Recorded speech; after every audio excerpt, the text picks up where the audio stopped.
Gold trusted gold buyers మీరు తాకట్టు పెట్టిన బంగారాన్ని విడిపించి ఈ రోజు ఉన్న మార్కెట్ ధరకు కొనబడను.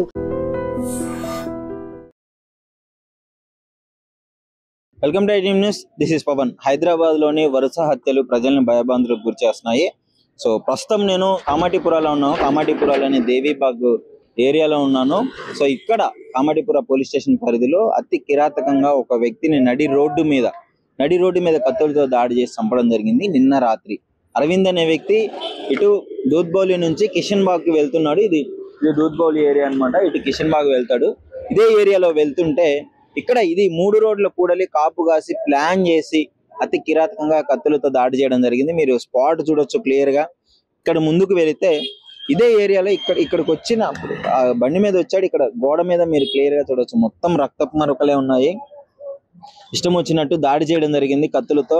మరి ఎంతమంది వచ్చారు, ఎవరెవరు వచ్చారు అనే విషయం అయితే ఇంకా ప్రాథమిక విచారణలో పోలీసు వాళ్ళు ఇన్వెస్టిగేషన్ అయితే చేస్తున్నారు.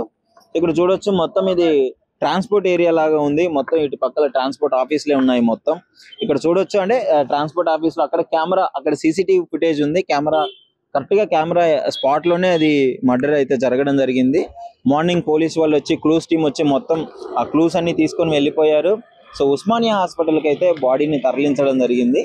So clues team CCTV footage అయితే చెక్ చేస్తున్నారు పోలీసు వాళ్ళు. అసలు ఎంతమంది వచ్చారు, దానికి గల కారణాలు ఏంటి, ఎందుకు ఇంత అతి కిరాతకంగా ఒక వ్యక్తిని కత్తులతో దాడి చేసి స్పాట్ ఏంటంటే మీరు అర్థం చేసుకోవచ్చు ఏ రేంజ్ లో ఆ దాడి చేయడం జరిగిందో. సో ఇంత దారుణంగా చంపాల్సినంత అవసరం ఏంటి అనేసి పోలీసు వాళ్ళు ప్రాథమిక విచారణ అయితే తెలుస్తుంది. ముఖ్యంగా ఇంకా వివరాలు ఏవి మనకు అందలేదు కాబట్టి విచారణ తర్వాత మొత్తం వివరాలు తెలిసే అవకాశం ఉంది. సో సీసీటీవీ ఫుటేజ్ కూడా తీసుకొని వెళ్ళిపోయారు.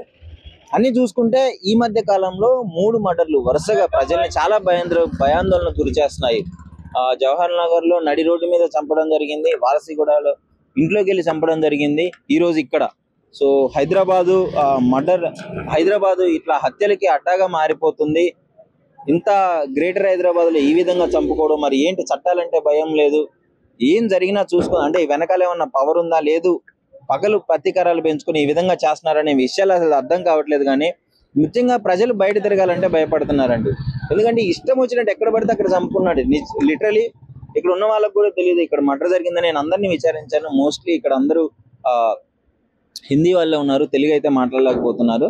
నేను క్లియర్ గా అనుకున్నా వీళ్ళైతే షాప్ బంద్ చేసి 9:30కే వెళ్ళిపోతారంట.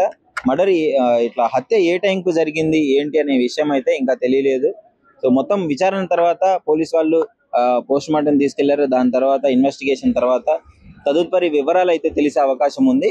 సో ఇక్కడ పబ్లిక్ ను కూడా అడిగాను, చాలా మందిని అడిగాను. 3 రోడ్ల కూడలి జనాలు ఎక్కువగా ఈ టైంలో కూడా లేరు. ఇది ఆఫీసులు ఉంటుంది కాబట్టి ఇప్పుడు ఉన్నారు. సో నైట్ టైంలో మోస్ట్లీ ఎవరు తిరగారు ఈ ఏరియాలో, చాలా తక్కువ. మొత్తం ఊరు బయట ఉంది కదా. సో అందుకని చెప్పేసి పక్కా ప్లాన్ తోనే చేసినట్టుంది. మరి ఇది ఏమన్నా పగతో ఏమన్నా చేశారా, లేదు ఇంకా ఏమన్నా డబ్బు విషయంలో జరిగిందా ఏంటి అనే విషయాలు అయితే తెలియాల్సి ఉంది.